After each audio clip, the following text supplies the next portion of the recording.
If you're struggling with back pain, then you're about to learn 3 things that are gonna help your back feel so much better starting today. And I've worked with thousands of people who told me they were so frustrated because they tried things like stretching, massage, or chiropractic, or even strengthening their core with things like crunches or sit-ups, but nothing worked. And the reason is because every body is different, and doing more of the wrong movements or the wrong stretches, often doing them with poor form too, is wearing down your joints and often making the problem a whole lot worse. But here's the good news. Regardless of how your back feels right now, we've helped thousands of people start living life pain-free again by giving them the right movements and stretches for their body and teaching them how to move better. Because when you move better, you feel better. So let's walk through the 3 most common causes of back pain that most people never learn. So to start, I want you to lean your device somewhere where you can actually watch it and follow along to this video so you can actually follow along to the movements with me. Now let's start by having you just reach down, bend forward, and imagine you're gonna pick something up off the ground and then go ahead and just stand up.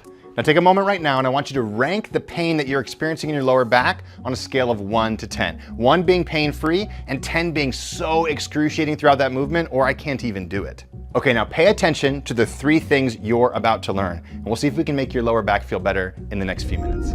Okay, the first thing that causes back pain is tight hips, and specifically your ability to internally and externally rotate through the hips. And the reason why this is so important is because if your hips are tight in internal and external rotation, what happens is the joint reaches its full range of motion, and so it pulls on the hip structures. And when this happens, you start to move here where the sacral joint meets the iliacus. This is the SI joint where a lot of people experience lower back pain. So if we have smooth internal external rotation, it no longer pulls on the hips, and oftentimes the nerves that are getting pinched right here start to feel so much better. So try these 2 stretches.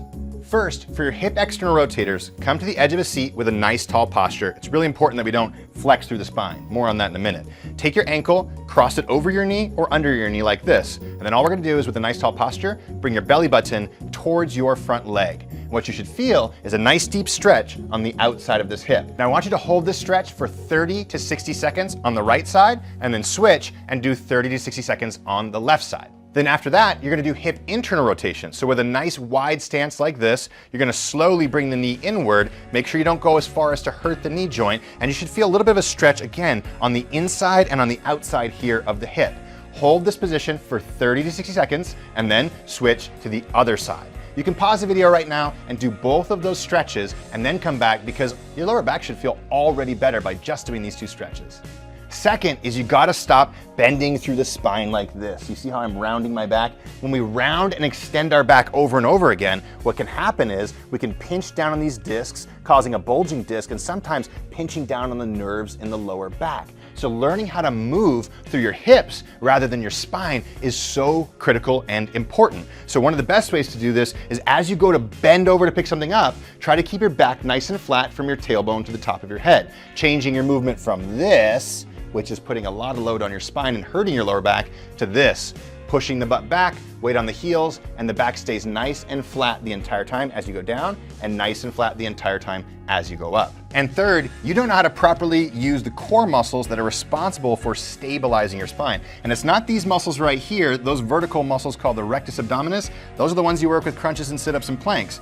It's these deep muscles right in here that are really, really important. So as you go to bend forward and pick something up, one of the easiest ways to activate these muscles is to take a huge breath in and then try to blow the air out, but don't actually let the air come out. So it looks like this. Create a little bit of intra-abdominal pressure. You'll feel your core muscles instantly tighten from the inside out. So now as you go to pick something up, we wanna make sure we keep that nice flat back. We have more mobile hips. We take that big breath in, pressurize, come down, stand back up, and then we exhale. Okay, now let's take those more mobile hips and those 2 tips about keeping your back flat and properly activating your core, and let's pretend we're picking something up one more time, only this time with a lot more mindfulness to our movement. So shift the weight back to the heels, push the butt back, big belly breath in, nice flat back, come down as far as you feel comfortable, and then come back up, keeping that core tightness. And now take a moment to rank, how did that feel on a scale of 1 to 10?